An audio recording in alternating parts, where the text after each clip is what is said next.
வணக்கம். விஜயினுடைய தாவேக்கா அமைச்சரவையில் இடம்பெற்றிருக்கக்கூடிய பல்வேறு அமைச்சர்கள், எம்எல்ஏக்கள், இவர்களுடைய மக்கள் விரோத செயல்கள் தொடர்பான பல்வேறு வீடியோக்களையும் பல்வேறு செய்திகளையும் பார்த்து விஜய் நிலை குலைந்து போயிருக்கிறார். 2 தினங்களுக்கு முன்பு உங்களுக்கு நல்லா தெரியும், சேப்பாக்கம் கிரிக்கெட் மைதானத்தில் இன்றைக்கு தாவேக்கா அமைச்சரவையில் இடம்பெற்றிருக்கக்கூடிய நபர் பொடித்து தூள் தூளாக்கி கொக்கைன் என்று சொல்லக்கூடிய போதைப் பொருளை என்ன பண்ணிட்டு இருந்தார் அப்படின்னு செய்திகள் ஊடகங்களில் வெளியாகி கொண்டிருந்தது. அது தொடர்பாக உடனடியாக அவர் ஒரு மறுப்பு வீடியோ விட்டார். இல்லை, அது என்னுடைய குழந்தைக்கு நான் மாத்திரையை நான் பொடியாக்கி கொடுத்தேன் அப்படின்லாம் சொன்னார். ஆனால் தமிழ்நாட்டு மக்கள் மத்தியில் அது ஒரு மிகப்பெரிய கொந்தளிப்பை உருவாக்கி இருக்கிறது. போதைப்பொருள் திமுக ஆட்சி காலத்தில் போதைப் பொருட்களின் கூடாரமாக தமிழ்நாடு மாறிவிட்டது. நாங்கள் ஆட்சி பொறுப்பு வந்த அடுத்த நிமிடமே போதைப் பொருளை இல்லாமலாக்குவோம். விஜய் ஆட்சி பொறுப்பேற்ற அடுத்த நாளே சமூக ஊடகங்களில் இந்த தற்குறிகள் ஒரு வீடியோ வெளியிட்டாங்க, மொத்தத்தில் போதைப் பொருளை எல்லாம் இல்லாமல் பண்ணிட்டோம் அப்படின்னு.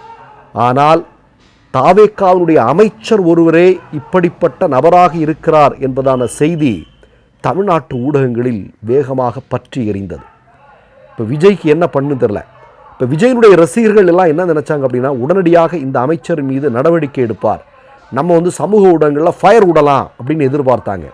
ஆனால் விஜய் அதை பற்றி எதுவுமே பேசலை. மாறாக தமிழகம் முழுவதும் பற்றி படர்ந்து கொண்டிருக்கக்கூடிய இந்த செய்தியை மக்கள் மனங்களிலிருந்து திசை திருப்புவதற்காக ஒரு திட்டம் போடப்படுகிறது. அந்த திட்டம் தான் என்ன? ஜனநாயகன் திரைப்படத்தினுடைய தயாரிப்பாளராக இருக்கக்கூடிய வெங்கட் நாராயணா என்று சொல்லக்கூடிய நபரை தமிழக அரசினுடைய டெல்லி பிரதிநிதியாக நியமனம் செய்திருக்கிறார் அப்படிங்கிற ஒரு செய்தியை தூக்கி போட்டுட்டாங்க. இப்போது தமிழ்நாட்டு ஊடகங்களும் தமிழ்நாட்டு மக்களும் முழுமையாக அதற்கு பின்னாடி போனாங்க. ஏன்னா, ஒரு தமிழரை நியமிப்பதற்கு விஜயால முடியாதா? ஒரு கர்நாடகாவை சார்ந்த இவருடைய சினிமாவுடைய தயாரிப்பாளரை தான் நியமிக்கணுமா அப்படிங்கிற மாதிரி விவாதம் மடைமாற்றம் செய்யப்பட்டது. இப்போ நமக்கு எல்லாருக்கும் தெரியும், விஜய் என்று சொல்லக்கூடிய நபர் முழுவதுமே இந்த ரீல்ஸை வச்சு ஆட்சி பொறுப்பில் வந்தவர் தான் அப்படிங்கிறது யாருக்கும் எந்த விதமான சந்தேகம் இருக்க முடியாது. ரீல்ஸ் வழியாக முழுமையான பெரிய பெரிய பொய்களை கட்டமைத்து ஆட்சி பொறுப்பிற்கு வந்தவர் தான் அப்படிங்கிறது நமக்கு எல்லாருக்குமே தெரியும். இப்போ என்ன அப்படின்னா, நீங்கள் எலெக்ஷன் நேரத்தில் ஜனநாயகன் திரைப்படம் முடக்கப்பட்டது, அதற்கு பின்னாடி உதயநிதி ஸ்டாலின் தான் அப்படிங்கிற மாதிரியெல்லாம் ஒரு பிம்பம் மக்கள் மத்தியில் உருவாக்கப்பட்டது. ஆனால் இன்றைக்கு ஜனநாயகன் திரைப்படத்தினுடைய எடிட்டராக வேலை செய்திருக்கக்கூடிய பிரதீப் ராகவ் என்று சொல்லக்கூடிய நபர், பரவாயில்ல அவரை மன்னிச்சு விட்டுறலாம் அப்படின்னு சொல்லிட்டு ஒரு முடிவெடுத்து அவருக்கு விதிக்கப்பட்ட தடையை இன்றைக்கு எடுத்திருக்கிறார்கள். 1. 2வது, ஜனநாயகன் திரைப்படத்தினுடைய தயாரிப்பாளராக இருக்கக்கூடிய வெங்கட் நாராயணா டெல்லி பிரதிநிதியாக நியமிக்கப்படுகிறார். அப்படி என்றால் தேர்தல் காலத்தில் மக்களிடம் சொல்லப்பட்ட அனைத்துமே பொய் என்பது தற்போது நிரூபணமாக இருக்கிறது. இது 1. 2வது மிக முக்கியமான விஷயம் என்னென்னா, ஜெகதீஸ்வரி என்று சொல்லக்கூடிய ஒரு அமைச்சர், உங்களுக்கெல்லாம் நல்லா தெரியும் நினைக்கிறேன். இந்த ஜெகதீஸ்வரி என்று சொல்லக்கூடிய அமைச்சர் ஒரு நபர்கிட்ட ரொம்ப பணிந்து நிற்பது போன்ற ஒரு புகைப்படம் வெளியாகி இருக்கிறது. அவர் யார் அப்படின்னு பார்த்தா, இந்தியாவுடைய குடியரசுத் தலைவர் அல்ல, இந்தியாவுடைய பிரதமர் அல்ல, அல்லது ஹைகோர்ட் ஜட்ஜ் அல்ல. அவர் யார் அப்படின்னு பார்த்தா, ராக்கெட் ராஜா அப்படின்னு சொல்லக்கூடிய ஒரு மிகப்பெரிய ரவுடி. இந்த மிகப்பெரிய ரவுடியிடம் பக்கத்தில் பணிந்து நிற்கக்கூடிய ஜெகதீஸ்வரி அவர்களுடைய புகைப்படம் இன்றைக்கு சமூக ஊடகங்களில் மிகப்பெரிய அளவில் வைரலாகி கொண்டிருக்கிறது. திராவிட முன்னேற்றக் கழகத்தினுடைய ஆட்சியில் குண்டர் சட்டத்தில் கைது செய்யப்பட்டு சிறையில் அடைக்கப்பட்டவன் தான் இந்த ராக்கெட் ரவி அப்படின்னு சொல்லக்கூடிய நபர். இவன் ஏற்கனவே 5 கொலைகள் உட்பட பல்வேறு கொடூரமான குற்ற செயல்களை புரிந்தவன். இன்றைக்கு அவங்கூட பணிந்து நிற்கக்கூடிய ஒரு ஜெகதீஸ்வரி அவர்களுடைய புகைப்படம் இன்றைக்கு தற்குறிகள் மத்தியிலேயே மிகப்பெரிய அளவில் ஒரு விவாதத்தை ஏற்படுத்தி இருக்கிறது. இதே ஜெகதீஸ்வரி நீங்கள் ஒரு தினத்திற்கு முன்பு நீங்கள் பார்த்தீர்களானால் உங்களுக்கு நன்றாக தெரிந்திருக்கும். என்ன, பத்திரிகையாளர்களை சந்திக்கிறார். பத்திரிகையாளர் உடனடியாக கேட்குறார், விஜய் ஆட்சி பொறுப்பிற்கு இவ்வளவு நாட்களாகவே ஒரு நலத்திட்டம் கூட அவர் தேர்தல் வாக்குறுதியில் சொன்ன ஒரு விஷயத்தை கூட சரியாக அவர் பண்ணலையே, இந்த 2500 ரூபா மகளிர் உரிமை தொகையை எப்போது கொடுப்பீர்கள் என்று கேட்கிறார்கள். அதற்கு ஜெகதீஸ்வரி சொன்ன பதில் தான் இன்றைக்கு இந்தியா முழுவதும் ஹைலைட்டாக போயிட்டுருக்கு.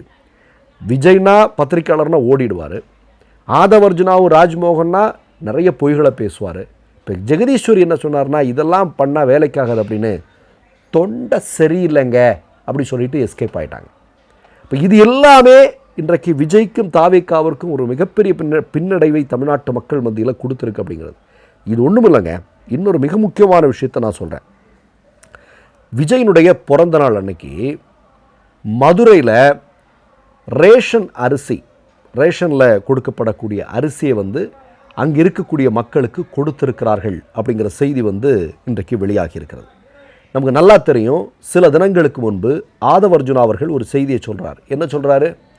திராவிட முன்னேற்ற கழகத்தினுடைய ஆட்சியில் கொடுக்கப்பட்ட ரேஷன் அரிசி தரமற்றது, அது இட்லி மாவு அரைக்கிறதுக்கும் அது இல்லாமல் இருந்தால் மாடுக்கு கொடுக்கறதுக்கும் தான் அது பயன்படுது அப்படின்னு சொன்னார். கடந்த திமுக ஆட்சியில் கொடுக்கப்பட்ட ரேஷன் அரிசி தான் விஜயினுடைய பிறந்த நாளில் அவர்களுடைய ரசிகர்களுக்கு கொடுக்கப்பட்டிருக்கிறது என்கிற செய்தி, அதுவும் தமிழ்நாட்டு மக்கள் மத்தியில் ஒரு மிகப்பெரிய கொந்தளிப்பை உருவாக்கியிருக்கிறது. இது மட்டுமல்ல, லாஸ்ட் பட் நாட் லீஸ்ட், விஜயினுடைய பிறந்த நாளுக்கு யாரும் கேக்கு வெட்டி கொண்டாட வேண்டாம் அப்படிங்கிற ஒரு உத்தரவு பிறப்பிக்கப்படுகிறது.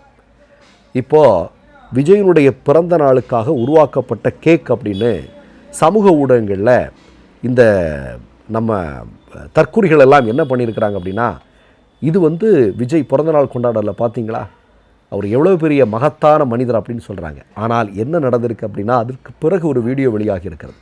விஜயினுடைய அமைச்சரவையில் இடம்பெற்றிருக்கக்கூடிய அமைச்சர்கள் எல்லாம் குழுமியிருந்து விஜய்க்காக உருவாக்கப்பட்ட கேக்கை வெட்டக்கூடிய அந்த காட்சி இன்றைக்கு சமூக ஊடகங்களில் வைரலாகி கொண்டிருக்கிறது. எதற்கு இந்த நடிப்புன்னு கேட்குறாங்க மக்கள். எதற்காக மோடியை போன்றே விஜயும் வடை சுட்டு கொண்டிருக்கிறார் அப்படிங்கிறத மக்கள் இதில் கேட்குறாங்க.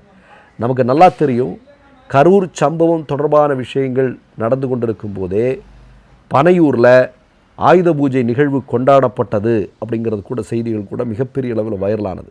அதே மாதிரி கொண்டாட்டத்தில் விஜயினுடைய பிறந்தநாள் கொண்டாட்டத்தில் யாரும் கடந்த பிறந்தநாள் கொண்டாட்டத்தை யாரும் கொண்டாட வேண்டாம் என்று சொன்னபோது, இதே மிக முக்கியமான விஜய்க்கு நெருக்கமான இடத்துல விஜய்க்கு நெருக்கமான நபர் பிறந்தநாள் கொண்டாடிய வீடியோ அன்றைக்கு சமூக ஊடகங்களில் வைரலாகி மிகப்பெரிய அளவில் விவாதத்தை ஏற்படுத்தியது. மொத்தத்தில் நீங்கள் பார்த்தீங்க அப்படின்னா, இன்றைக்கு விஜயினுடைய அமைச்சரவையில் இடம்பெற்றிருக்கக்கூடிய நபர்கள், விஜயினுடைய எம்எல்ஏக்களாக இருக்கக்கூடிய நபர்கள், இவர்களுடைய பின்புலம், இவையெல்லாம் தமிழ்நாட்டு மக்களால் அம்பலமாக்கி கொண்டிருக்கிறார்கள். மொத்தத்தில் தாவேக்காவினுடைய முகத்திரை கிழிந்து கொண்டிருக்கிறது. என்ன செய்கிறது அப்படிங்கிறத விஜய்க்கு வாக்களித்த மக்கள் தான் கையை பிசைந்து யோசிச்சுட்டு இருந்தாங்க. இப்போ விஜயும் அந்த லிஸ்ட்டில் சேர்ந்திருக்கார் அப்படிங்கிறதான் ஹைலைட். மற்றொரு நிகழ்வில் சந்திப்போம். நன்றி, வணக்கம். 3 யூடியூப் சேனல்கள் வியாபாரத்திற்கு இருக்கிறது. தேவைப்படுபவர்கள் இந்த எண்ணுக்கு தொடர்பு கொள்ளுங்கள். மை நேம் இஸ் ரெட் சேனலை சப்ஸ்கிரைப் பண்ணிக்கோங்க. அதுக்கப்புறமா பக்கத்தில் இருக்கிற ஜாயின் பட்டனை கிளிக் பண்ணீங்கன்னா ஒரு நியூ பேஜ் ஒன்று ஓப்பன் ஆகும். அதுலேயும் ஜாயின் பட்டனே கிளிக் பண்ணிக்கோங்க. அதில் பார்த்தீங்கன்னா credit card, debit card options இருக்கு. இதில் உங்களுக்கு விசா, மாஸ்டர் கார்டு, ரிப்பே அப்படின்னு 3 ஆப்ஷன்ஸ் கொடுத்துருக்காங்க. அதில் நீங்கள் எந்த கார்டு சூஸ் பண்ணுறீங்களோ அந்த கார்டோட நம்பர் என்டர் பண்ணிக்கோங்க. அப்புறமா கார்டோட வேலிடிட்டி மந்த் அண்ட் இயரை டைப் பண்ணிக்கோங்க. அடுத்தபடியா உங்க கார்டோட பின்னால சிவிசி கோடுன்னு சொல்லிட்டு 3 நம்பர்ஸ் கொடுத்துருப்பாங்க. அந்த நம்பரை இதில் என்டர் பண்ணிக்கோங்க. அப்புறமா அட்ரஸ் அண்ட் இன்ஃபர்மேஷன் என்டர் பண்ணிட்டு பைங்கிற பட்டனை கிளிக் பண்ணிக்கோங்க. ஒருவேளை உங்க கார்டு நம்பர் இன்வாலிட்னு காமிச்சிச்சுன்னா உங்க கார்டுல இன்டர்நேஷனல் யூசேஜை எனேபிள் பண்ணுங்க.